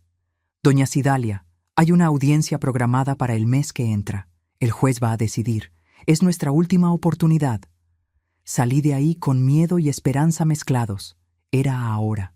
O lograba traer a mi bisnieto a casa o lo perdía para siempre. Llegó el día de la audiencia. Me desperté temprano. Me bañé. Me puse mi ropa más bonita. Jessica preguntó a dónde iba. Voy al juzgado. Es la audiencia de la custodia de tu hijo. Ella se quedó callada, moviendo la comida que le había hecho. Después de un rato, habló bajito. Buena suerte, abue. Fueron las primeras palabras cariñosas que me dirigía en más de 1 año. En el juzgado, el LIC. Enrique ya me estaba esperando. Doña Cidalia, manténgase tranquila. Conteste solo lo que le pregunten. Muéstrele al juez que usted es capaz de cuidar al niño. Entramos a la sala de audiencias. El juez era un hombre serio, de unos 50 años, lentes en la nariz. También estaba la fiscal, la defensora pública, la trabajadora social. Todo mundo ahí a decidir el futuro de mi bisnieto. El juez empezó haciendo preguntas. Doña Cidalia, ¿cuántos años tiene? 62, su señoría. ¿Y trabaja en qué? Vendo gorditas. Tengo un puesto en la avenida López Mateos desde hace más de 20 años. ¿Cuál es su ingreso mensual? Tragué saliva. No era mucho. Depende del mes, su señoría, pero hago alrededor de unos $1,200 a $1,500. Vi a la trabajadora social anotando con esa cara de quien cree que es poco. ¿Usted vive con alguien? Vivo con mi nieta, Jessica, mamá biológica del bebé. ¿Y ella tiene condiciones de cuidar a la criatura? Todavía no, su señoría, pero está mejorando. Está en tratamiento. Toma sus medicamentos bien. Algún día va a tener condiciones, sí. Pero ¿y ahora? ¿Quién va a cuidar al bebé mientras usted trabaja? Era la pregunta que temía. Me lo llevo conmigo al puesto, su señoría. Ya crié a mis hijos así, ya crié a Jessica así. Se quedan en un corralito al lado mientras yo trabajo. Por la tarde, cuando regreso a casa, los cuido. La trabajadora social levantó la mano. Su señoría, con todo respeto, pero ese no es un ambiente adecuado para una criatura. Puesto callejero, sol fuerte, ruido, contaminación. Sentí la rabia subir. Es mejor que el albergue, es mejor que ser criado por extraños. Al menos va a tener amor, va a tener familia. El juez me hizo señas de que me calmara. Doña Cidalia, entiendo su punto, pero el interés de la criatura tiene que venir en primer lugar. y tenemos aquí una lista de familias queriendo adoptar. Familias estructuradas, con condiciones económicas buenas, que pueden darle todo al bebé. Sentí las lágrimas venir, pero las aguanté. Su señoría, el dinero no es todo. Yo no soy rica, pero tengo amor para dar. Ese niño es mi bisnieto, es mi sangre. No es justo quitármelo para dárselo a extraños. El Lic. Enrique pidió la palabra. Su señoría, doña Cidalia, crió a su nieta sola desde los 2 años de edad. Trabajó, mantuvo, educó. Jessica siempre fue buena alumna, niña educada. La abuela tiene total capacidad de criar al bisnieto también. La fiscal intervino. Pero, ¿y el trauma? Esta criatura nació de una situación de abuso. El papá es el tío de la mamá. ¿Cómo explicarle eso a la criatura cuando crezca? ¿Cómo lidiar con ese historial? Con la verdad, respondí antes de que mi abogado hablara. Cuando crezca, le voy a contar la verdad, que su papá cometió un delito, que su mamá era muy joven y fue engañada, que su familia luchó para tenerlo, para cuidarlo. La mentira lastima, la verdad libera. El juez se me quedó viendo por un rato. ¿Usted denunció a su propio hijo? Denuncié porque hizo algo malo, muy malo. Muchas madres hubieran encubierto al hijo, hubieran escondido. Yo no soy muchas madres, soy yo. Y no iba a dejar que mi hijo creyera que podía hacer aquello sin consecuencias. Por primera vez, vi algo que parecía respeto en la mirada del juez. Llamó a la trabajadora social del albergue a declarar. Ella habló del bebé, de cómo era una criatura tranquila, que comía bien, dormía bien. Habló también de que se animaba cuando yo iba a visitar. El bebé reconoce a doña Cidalia como figura de apego. Cuando ella se va, llora, se pone inquieto. Aquello me dio esperanza. Después llamaron a doña Socorro a declarar. Ella habló de mí con tanto cariño que yo lloré ahí mismo. Cidalia es la mujer más luchona que conozco. Crió a 2 hijos sola después de que el marido se fue. Crió a su nieta cuando la hija la abandonó. Trabaja todos los días, nunca pide nada a nadie. Y cuando descubrió lo que su hijo estaba haciendo, tuvo el valor de hacer lo correcto. Mucha gente no lo hubiera tenido. El juez escuchó todo. Al final, dijo que iba a analizar y dar la decisión en 15 días. Salí de ahí sin saber si me había ido bien o mal. El Lic. Enrique me dio una palmadita en el hombro. Usted lo hizo bien, ahora es esperar. Esos 15 días fueron los más largos de mi vida. No podía dormir bien, no podía comer. Me la pasaba rezando, pidiéndole a Dios que el juez decidiera a mi favor. Jessica notó mi angustia. Una noche, vino y se sentó a mi lado en la cama. Abue, quiero pedirle perdón. La miré, sorprendida. ¿Perdón? ¿Por qué? Por todo. Por haberla odiado, por haberla culpado. Usted solo estaba tratando de protegerme y yo no vi eso. La abracé llorando. No tienes que pedir perdón, mija. Tú estabas sufriendo, no entendías. Ahora sí entiendo. El psicólogo me ayudó a ver que aquello no fue amor, fue abuso de verdad. Él se aprovechó de que yo era una niña, de que confiaba en él. Era la primera vez que admitía eso. Mi corazón se llenó de esperanza. ¿Y el bebé? Quiero conocerlo, si logramos traerlo a casa. La decisión del juez salió un viernes. El Lic. Enrique me llamó, su voz temblaba de emoción. Doña Cidalia, ganamos. El juez le dio la custodia provisional. Grité de alegría ahí mismo en medio de la calle. La gente me veía, pero no me importaba. Lo había logrado. Mi bisnieto iba a venir a casa. El lunes fuimos a buscarlo al albergue. Yo, Jessica y el Lic. Enrique. Jessica estaba nerviosa, apretándome las manos. «Abue, ¿será que le voy a gustar?» «Sí, mija, eres su mamá». Cuando entramos al albergue, la cuidadora ya lo tenía en brazos. Tenía 1 año y 7 meses. Ya caminaba, ya decía algunas palabras. Cuando me vio, abrió una gran sonrisa. «Abue». Lo cargué, lo cubrí de besos. Era tan chiquito, Tan liviano, mi bisnieto, finalmente en mis brazos para quedarse. Jessica se acercó, vacilante. Hola, hola, mi amor. El niño la miró curioso, extendió su manita, le agarró el cabello. Jessica empezó a llorar. Es tan chiquito y yo nunca lo cuidé. Ahora lo vas a cuidar. Vamos a cuidarlo juntas. Firmamos todos los papeles y nos lo llevamos a casa. En el camino, Jessica se la pasó cargándolo, platicando bajito. Perdón, mijo. Perdón por haberte abandonado. Pero ahora tu mamá está aquí. No te voy a dejar nunca más. Cuando llegamos a casa, lo puse en la cunita que le había preparado. Él miró alrededor, tocando todo, explorando. Después nos miró a mí y a Jessica y dio esa sonrisa que derretía el corazón. Esa noche, los tres dormimos juntos en mi cuarto, yo, Jessica y el niño entre nosotras dos. Por primera vez en años me sentí en paz. Pero los desafíos apenas estaban comenzando. Criar a una criatura de 1 año y medio no era fácil. Se despertaba de madrugada, lloraba, quería abrazos. Tuve que volver a trabajar en el puesto, llevándolo conmigo. Armé un corralito ahí al lado con juguetes. Él se quedaba jugando mientras yo vendía las gorditas.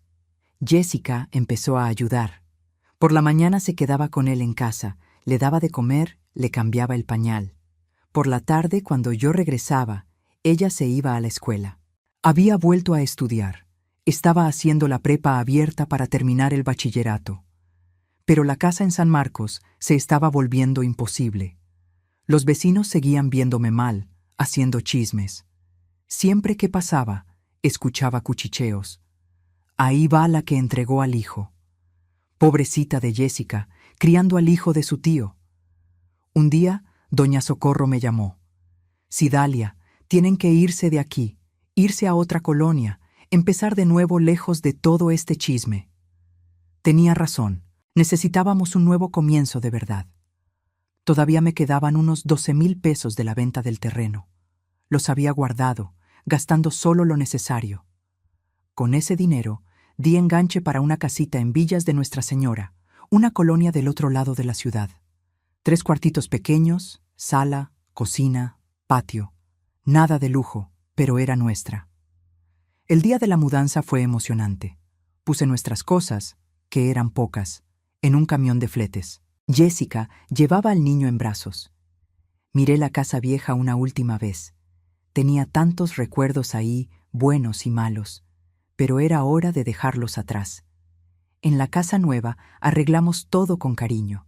Un cuarto para mí, uno para Jessica, uno para el niño. Pintamos las paredes, pusimos cortinas. Quedó sencillo, pero acogedor. Los vecinos nuevos fueron receptivos. No sabían nuestra historia, no preguntaban. Éramos solo una abuela criando a su nieta y su bisnieto. Normal. Jessica empezó a abrirse más. Sonreía de vez en cuando, jugaba con su hijo, hacía planes. Abue, cuando termine la prepa, quiero hacer una carrera técnica de enfermería. Siempre lo quise. La vas a hacer, mija, te voy a ayudar. Un día me agarró la mano. Abue, gracias por no haberte rendido conmigo, por haberme salvado. Yo nunca me iba a rendir contigo. Nunca. El niño empezó a llamarnos. Yo era Abue. A Jessica, al principio la llamaba Sica. Pero poco a poco, con nosotras enseñándole, empezó a decir, mamá. La primera vez que llamó a Jessica mamá, ella lloró tanto que el niño se asustó. ¿Mamá está llorando? Estoy llorando de feliz, mi amor, de muy feliz. Hoy tengo 77 años. Vivo aquí en Villas de Nuestra Señora, en una casita que es mía, pagada, con mi nombre en el papel. 3 cuartitos pequeños, patio con un árbol de mango que da fruta todo el año, portón de fierro pintado de azul. Cuando miro alrededor y veo todo esto, recuerdo el camino que recorrimos para llegar hasta aquí. Mi bisnieto tiene 7 años ahora. Un niño lindo, listo, lleno de vida. Le va bien en la escuela, tiene amigos, sueña con ser bombero cuando crezca. Me llama abuela Cidalia con ese gesto cariñoso que me derrite el corazón. Y lo más importante, es feliz. Crece con amor, con cuidado, con dignidad. Todavía no sabe todo lo que pasó. Algún día le vamos a contar cuando tenga edad para entender, pero por ahora es solo un niño feliz jugando en el patio. Jessica tiene 21 años. La veo y veo una mujer fuerte, una sobreviviente. Terminó la prepa, hace 2 años que concluyó. Ahora está haciendo carrera técnica de enfermería y trabaja medio tiempo en una farmacia aquí de la colonia. Ayuda con los gastos de la casa, cuida a su hijo con amor, hace planes para el futuro. Quiere estudiar la licenciatura en enfermería cuando termine la técnica. Dice que quiere trabajar con niños, ayudar a quien pasó por lo que ella pasó. A veces la veo cuidando al niño y me siento orgullosa. Orgullosa de cómo se levantó, de cómo superó un trauma que pudo haberla destruido para siempre. No fue fácil. Hubo recaídas, hubo días en que la depresión volvió fuerte, hubo momentos en que quiso rendirse. Pero no se rindió. Siguió yendo a terapia, tomando los medicamentos cuando los necesitaba, luchando día tras día. Y hoy es una mamá presente, cariñosa, que le da a su hijo el amor que ella misma tanto necesitó cuando era pequeña. La casa donde vivimos es el símbolo de todo lo que conquistamos. La terminé de pagar el año pasado con el dinero que junté del puesto de gorditas. Cuando el gerente del banco me dio el papel diciendo que la casa estaba liquidada, lloré de alegría. Por primera vez en mi vida, a los 76 años, tenía un inmueble mío, a mi nombre. Ya no iba a pagar renta, ya no iba a depender de nadie. Esas 4 paredes son más que una casa. Son la prueba de que vencimos. Roberto salió de la cárcel hace 2 años, cumplió 6 de los 8 años de condena y salió en libertad condicional. Escuché que se fue a vivir al campo de Jalisco, a un pueblo pequeño que ni recuerdo el nombre. Nunca más quiso hablar conmigo, nunca más preguntó por su hijo. Desapareció de nuestras vidas como si nunca hubiera existido. ¿Y saben qué? Está bien, porque nosotras construimos una vida nueva, una familia de verdad sin él. Hay días en que pienso en él, mi hijo, el niño que crié, que amé tanto, por el que pasé hambre para darle de comer. Me pregunto dónde me equivoqué, qué pude haber hecho diferente. Pero con el tiempo, aprendí que a veces no tenemos todas las respuestas. A veces las personas toman decisiones que no podemos controlar. Yo hice lo mejor que pude con lo que sabía. Lo crié con amor, con trabajo, con dignidad. El resto fue su decisión. Lo que sé es que hice bien al denunciarlo. Si no lo hubiera hecho, iba a seguir creyendo que aquello era normal, era amor. Iba a poder hacerlo de nuevo con otra persona, en otro lugar. Denunciar fue lo más difícil que hice en la vida. Dolió demasiado. Duele hasta hoy. Pero fue necesario. Y duermo en paz, sabiendo que hice lo que tenía que hacerse. Perdí a mi hijo, lo perdí. Y ese dolor no pasa, no desaparece. Hay noches en que me despierto pensando en él, preguntándome cómo está, si está bien, si se arrepiente de lo que hizo. Pero entonces recuerdo todo lo que gané. Gané a mi nieta de vuelta, ella que me odió, que me insultó, que me culpó. Hoy es mi mejor amiga. Platicamos, reímos juntas, hacemos planes. Gané a mi bisnieto, que es mi alegría todos los días. Gané una familia de verdad construida en el amor y la lucha, no solo en la sangre.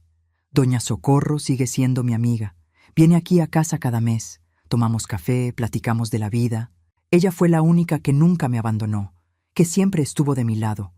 En los peores momentos, cuando todo mundo me juzgaba, cuando los vecinos cuchicheaban, cuando yo estaba sola y desesperada, ella estaba ahí. La amistad de verdad es eso. Estar junto cuando todo está mal, no solo cuando está bien.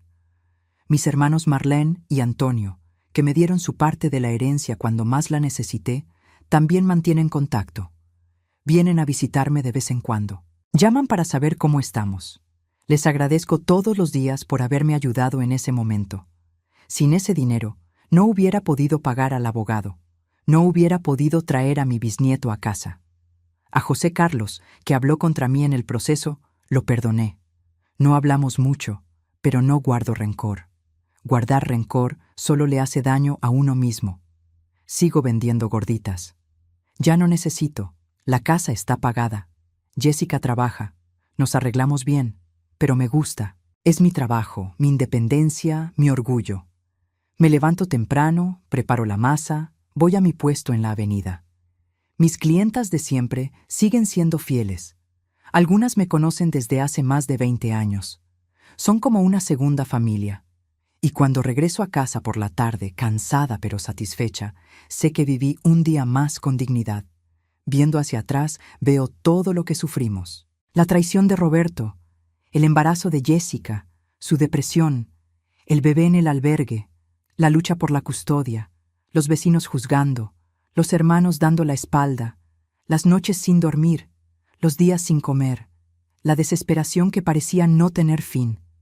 Fueron años muy difíciles. Hubo momentos en que pensé que no iba a aguantar, que iba a enloquecer, que iba a morir de tanto dolor.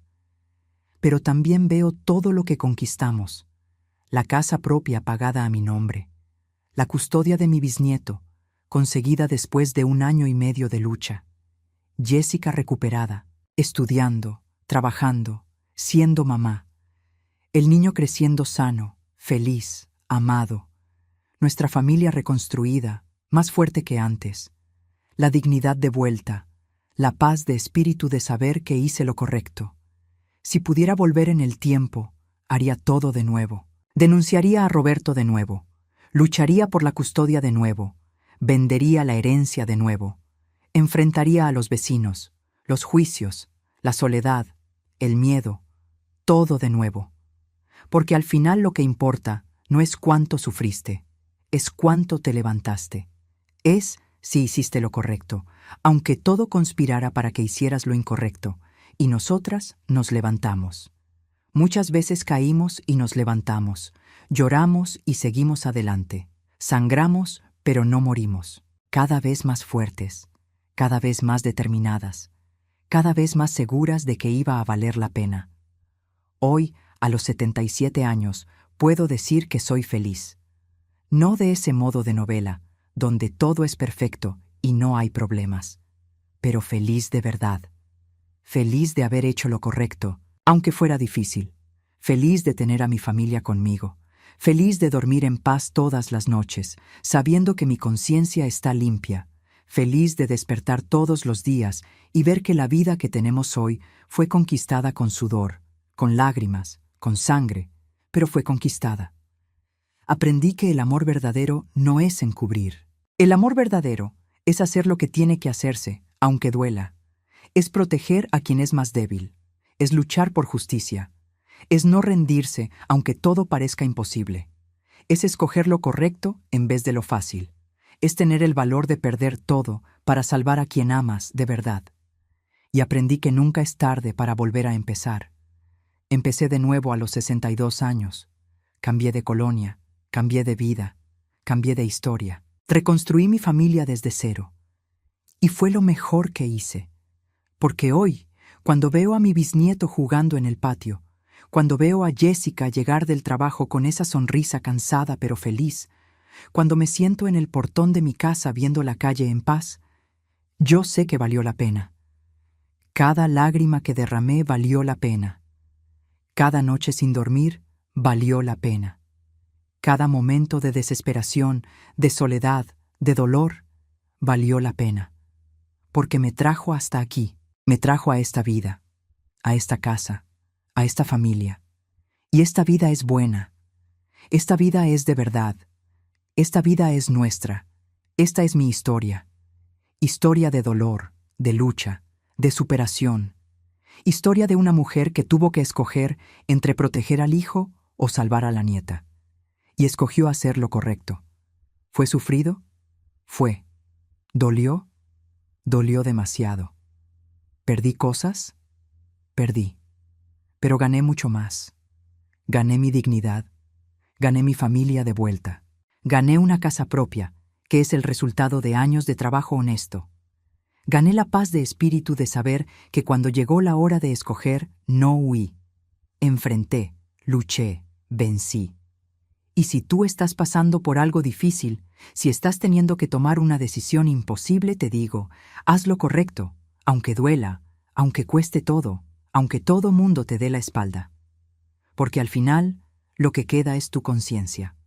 Lo que queda es saber que tuviste valor. Lo que queda es poder verte en el espejo y respetarte. La vida me tumbó muchas veces, pero siempre me levanté. Y hoy estoy aquí viviendo la vida que conquistamos. Una vida con casa propia, con familia unida, con trabajo honesto, con dignidad. Una vida donde mi bisnieto crece seguro y amado. Donde Jessica puede soñar de nuevo. Donde yo puedo descansar sabiendo que hice todo lo que podía. Es una vida buena, una vida que valió cada lágrima, cada lucha, cada sacrificio. Es una vida de verdad. Y es nuestra. Nadie nos la dio, nadie nos facilitó.